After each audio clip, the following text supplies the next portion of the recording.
Hi. That's for you. Thank you.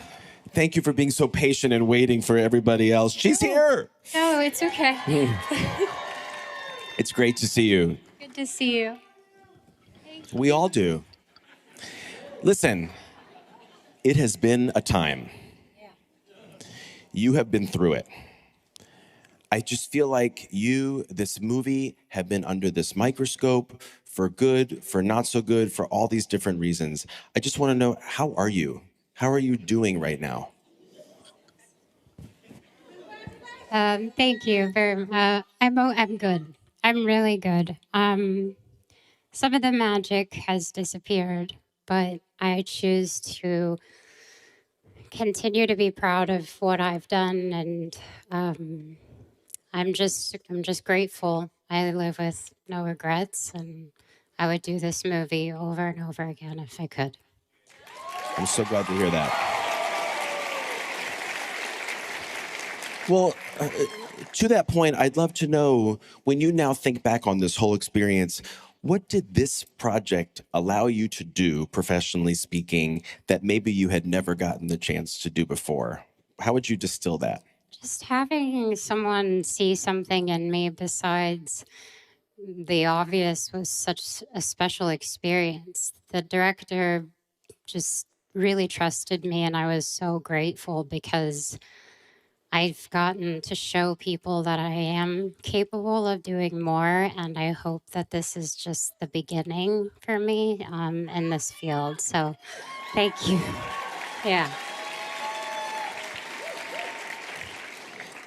It's such a thrilling, but also emotionally taxing experience in a good way to go through the experience of watching Emilia Perez.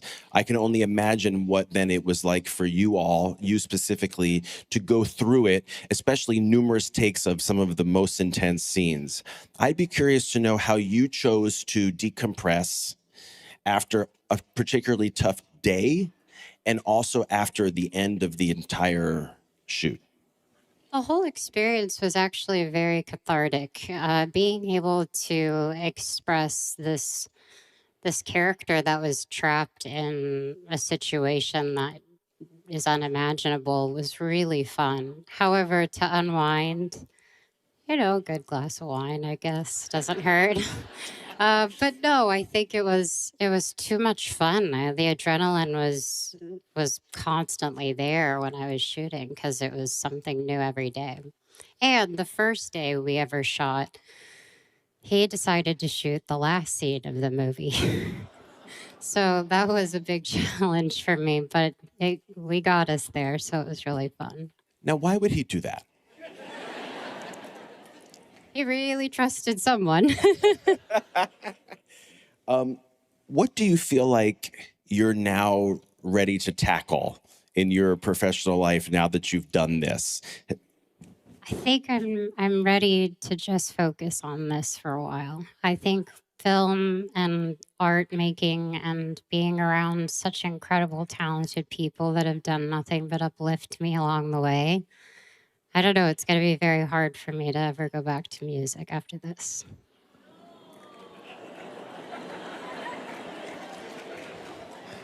Okay, but it's not, but it's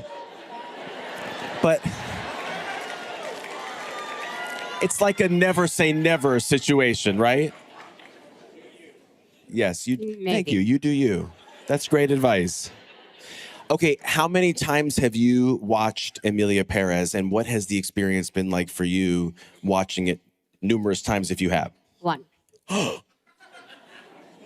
You've watched it one time. I watched it in Cannes, and then I started to watch it with my family, and I got nervous, and because my grandparents were seeing me say some stuff, and I was like, okay, but it was beautiful.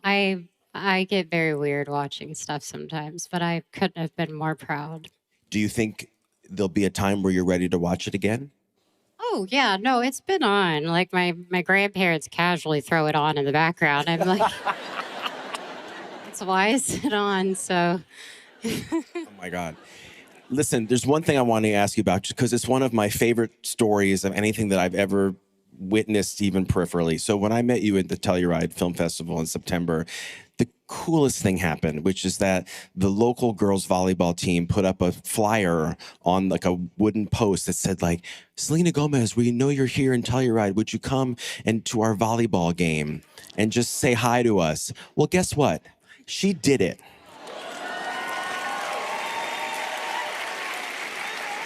And it's on your social media, at least it was, where you like the video of you walking into the gymnasium and like these girls' heads exploding. And clearly it was such a special moment for these adorable girls who had the idea to do it. But I want to know, what do you get out? I would love to know what that experience gives you. It just makes all of it worth it. I had nothing to do, and I thought it was so cute that day. And I was like, I think this would be nice. I don't know. That stuff brings me joy in the smallest ways, and it's awesome. Thank you. There's just some people who in this industry, I would say Paul Rudd is also a similar person. He's one of these people who just understands that he can bring such joy to people by a simple act of kindness. Where did you realize that from? My mom.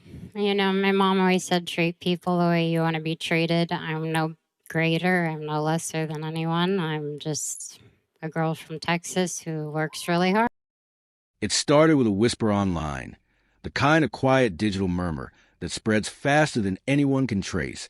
And by the time people realized something was happening, millions were already glued to their screens waiting for the next unexpected chapter of Selena Gomez's ever-evolving story. This time it wasn't a live stream, a product reveal, or a public appearance crafted to perfection. It was something stranger, softer, and undeniably magnetic. Hours earlier, a fan had shared a blurry photo of Selena at a small cafe in Silver Lake, hair tucked behind one ear, laughing at something out of frame. Within minutes, the image had jumped across platforms, sparking wild guesses as to why she was out so late and who had made her laugh that hard. Then another photo surfaced, clearer this time, showing her leaning forward across a tiny table with the kind of animated sparkle in her eyes that told a story on its own. People speculated she was filming something. Others insisted it looked too candid, too unpolished to be anything but real life. And that was the fuel that kept the internet spiraling. By midnight, fans had turned the cafe's sighting into a full-blown mystery. Was she meeting with a director, planning a new project, working on music, or simply living her life away from the noise? No one knew, and somehow that uncertainty only made the moment more captivating. When the cafe finally closed, witnesses said Selena stayed outside for a bit, chatting with the staff, holding a Go cup she never actually drank from, waving shyly at a small group of fans who kept their distance out of respect. She didn't pose, she didn't perform, she didn't turn it into a spectacle. She just existed in a way that felt ordinary yet impossibly magnetic. The next morning, things took an even stranger turn when a short audio clip appeared online. It was only 21 seconds long, recorded by someone walking past the cafe earlier that night. You could hear Selena's laugh, loud and unfiltered, followed by her saying something about how she finally felt like she could breathe.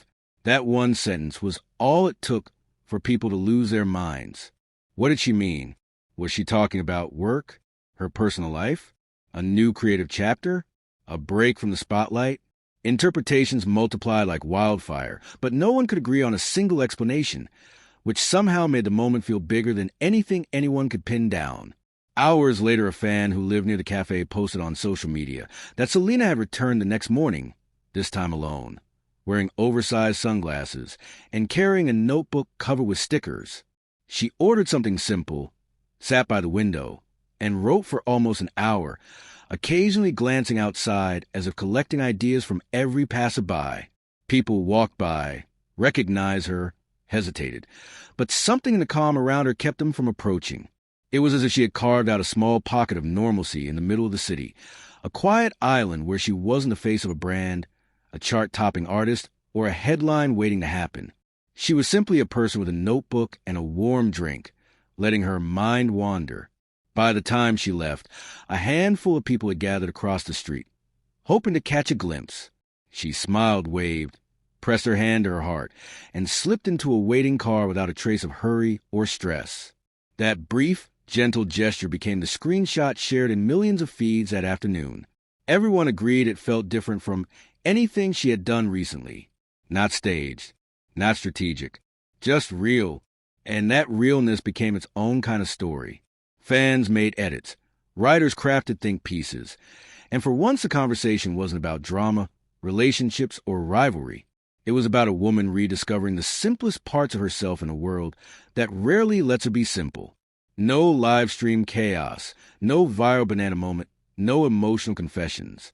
Just a night of laughter, a morning of writing, and a feeling that something quietly important was unfolding. Whether it becomes a song, a show, a new era, or nothing at all, people can't stop watching. Because sometimes the most captivating moments are the ones that aren't meant to be moments at all. And Selena Gomez seems to be living in one of them now.